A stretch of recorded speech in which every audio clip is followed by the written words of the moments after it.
Chapter 10:21, Cross. Zio hesitated when she heard For's question. We were discovered. They had said something similar before, but they were repeating it again now. However, it didn't have the same meaning. Previously, it was referring to being discovered by the guardian or monitor when she recognized Sherman. Now, the crux of the matter was that their choice and corresponding actions were expected and arranged by the person behind the scenes. They had no secrets to speak of. This meant that the chance that Zio had been longing for might have really appeared, but what lay behind this matter was inconceivable. If we follow the intention behind this message, the final outcome will depend on whether she has good intentions, but that's not something under our control, Zio added from a rational angle. The reason why she had used she to represent the person behind the scenes was because she had recalled the fragrance she smelled when she lost Sherman the other time. Fors listened quietly and nodded in agreement. Yes, we're too passive in this matter. The best option is to leave this place. As soon as she finished speaking, she looked at the warehouse. She opened her mouth but didn't say anything further. She was reminded of the possible situation Sherman was in, and she suspected that he was in grave danger. However, she deliberately ignored it in the end and didn't mention it. To her, Sherman was a person who existed in Zio's descriptions. He was no different from a character in a novel. If she had the strength and opportunity to save him in passing, she was willing to do so, but to bear the risk because of that and allow her friend to be rash, putting her life in danger, was definitely not something within her considerations. Zio nodded and said, "All right, we'll leave now." However, the person who left that comment definitely wouldn't be happy to see us do so. She will definitely hinder us. Let's do it this way. We'll escape in different directions and make that person choose one person. Whoever successfully leaves this area will immediately cause a commotion and attract the official Beyonders. Why don't we directly cause a commotion here? Fors subconsciously raised a question. It will definitely be stopped or foiled. Zio gave her excuse. Fors nodded thoughtfully. Makes sense. All right, let's not delay it any further. Let's begin. Zio didn't say another word as she took out her transparent, nearly invisible triangular blade. With her back bent, she leaped out of her hiding spot and ran out of the harbor amidst the shadows. The triangular blade was a mystical item she had spent 500 pounds through Mam Hermit to get the artisan to forge with the ancient wraith's powder and remnant spirituality. It was called Wintry Blade. Anyone hit by this weapon, even if it were a gentle touch, would be frozen stiff.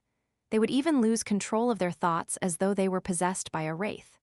At the same time, once the battle continued, Wintry Blade's enemies would gradually have their thoughts turn sluggish and their actions become rigid and dull, even if they didn't touch the triangular blade. And Wintry Blade's negative effects wasn't that terrifying. Furthermore, there was only one. The wielder would slowly lose their body temperature and transform into an undead. Once a certain time limit was exceeded, this process would become irreversible. Therefore, Zio had recently enjoyed jogging more or riding a bicycle at lightning speeds to generate heat to resist the loss of temperature. But even so, she had only managed to extend the time it took before she kept Wintry Blade away from her body from 3 hours to 4 hours. After running a certain distance, Zio turned back and realized that Fors had already passed through a wall and departed. She had vanished from where they were hiding. After staring for 2 seconds, Zio bit her lip and suddenly turned around and changed direction. She headed straight for the warehouse. Soon, she arrived beside her destination, but she wasn't in a rush to enter.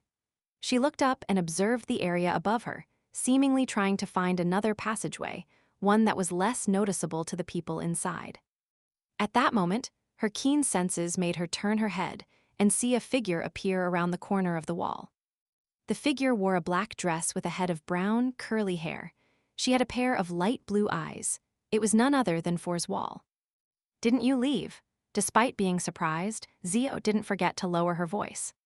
Fors curled her lips and said, "Weren't you fleeing too?" Zio was momentarily at a loss for words. After a few seconds, she asked, "How did you notice it?" "You didn't even mention Sherman. That's completely unlike you. I've already prepared a reason to persuade you," Fors quickly replied. Zio was taken aback as she said with a complicated expression, "You didn't have to come back." Fors ignored her and pressed on the wall of the warehouse and said, "If we keep talking, perhaps we will no longer need to be stumped, because it would already be over." "Man, I actually didn't think of such a good idea just now. I should have immediately insisted on going with you to save her. You definitely would have persuaded me otherwise and would think of doing it yourself.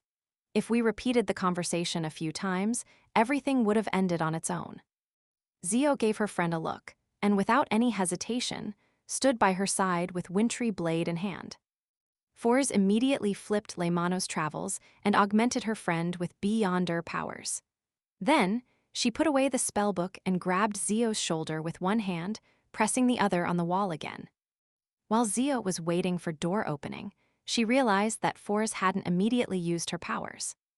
This best-selling author took a deep breath and quickly said, "After entering, we'll hide and observe. After confirming that there's a chance to do something, we'll take action. If there's really no chance, or if we can't seize an opportunity for sure, we'll leave as soon as possible. That way, we can at least avenge Sherman and not be buried alive with him. Only by being alive will all kinds of possibilities open up for us." Zio immediately nodded and replied in a stern manner, "Okay." Fors wanted to say a few more words, but considering how she had wasted some time and couldn't afford to waste any more time, she opened the illusory door and passed through the wall with Zio, coming behind a row of wooden crates. With her no longer being a greenhorn in such operations, she instinctively crouched down and pulled out Leymano's travels and flipped to a particular page. Zio similarly didn't dash in. She bent down and moved her eyes to a gap between the crates and observed the empty region. The female-looking Sherman was sitting on a wooden crate without any signs of anger. Her brown hair was gently fluttering in the wind. And standing in front of her was Viscount Stratford. This captain of the Royal Guards tightened his collar and was surveying the area, a mystery as to what he was looking for. "Unfortunately, you're only a demoness. Don't worry, I will let you die without any pain. You will be completely purified." As he spoke, he took out an item from his inner pocket. Zio used her enhanced vision from the interrogator potion, and she clearly identified the item. It was a cross accessory covered in bronze. There were a few sharp, jagged protrusions, looking as though it had once impaled someone. Its style and characteristics were things that the various nations in the Fifth Epoch's northern continent didn't possess. It exuded ancient vibes. "Very good. You know that resistance is futile," Viscount Stratford said as he pressed one of the fingers he used to hold the bronze cross onto the spike. His bright red blood immediately flowed out and was absorbed by the spike, seeping into the object. The mottled bronze on the cross's surface disintegrated, revealing a corporeal form beneath that was a blob of light. In just a second or two, the item Viscount Stratford held had turned into a resplendent cross. It emitted a pure and flawless glow, illuminating the surroundings in an abnormally bright manner. The wooden crates' shadows quickly receded as the dark splotches on the wall evaporated like water. Beside Shermaine, the countless spider webs that originally belonged to Trissy floated up and struggled in the fire, melting in just mere seconds. The light grew brighter, but they weren't blinding. Black flames burst out of Sherman's body along with crystalline ice. They turned dim, transparent, and eventually vanished under the illumination. Within the range of the resplendent cross, there weren't any traces of evil or abnormalities present. Not 1 inch of darkness remained. Seeing Sherman's expression slowly distort, Zio couldn't help but shoot Fors a glance. She could clearly sense the terror of the resplendent cross, and she was beginning to waver about saving her. Fors also noticed what was happening and pointed to Leymano's travels. She raised her left index finger and whispered into Zio's ear, "There's only one chance. I will work hard to create it for you. If it's not successful, or if you can't be certain of it, we will give up." Zio didn't hesitate as she nodded solemnly. Fors immediately straightened her body and flipped Leymano's travels to the charred yellow page. This page was filled with complicated, twisted, indescribable symbols and labels. It gave one the feeling of a strong gust of wind. Sailor Pathway's demigod power, Hurricane.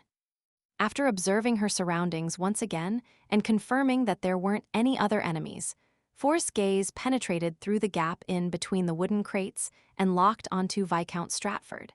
She then slid her finger gently across the charred yellow page. With an exploding whoosh, a visible hurricane soared up beneath Viscount Stratford's feet and rushed upwards. The captain of the Royal Guards wasn't able to maintain his balance from this sudden attack. He was lifted up by the hurricane and was slammed into the warehouse's ceiling. Boom! The warehouse's ceiling was torn apart by the hurricane as portions of it collapsed. Some of the fragments spun around amidst the wind as they flew higher and higher. Viscount Stratford nearly fainted from being slammed, and he failed to hold onto the resplendent cross, allowing it to fly out of his palm. When the spike with a sliver of his blood left his finger, the mottled bronze covered the cross's surface once more. The flawless light vanished in turn. Upon seeing this, Zio didn't hesitate to rush out of her hiding spot. Her eyes first reflected Viscount Stratford's figure before two blinding bolts of lightning lit up. Psychic piercing,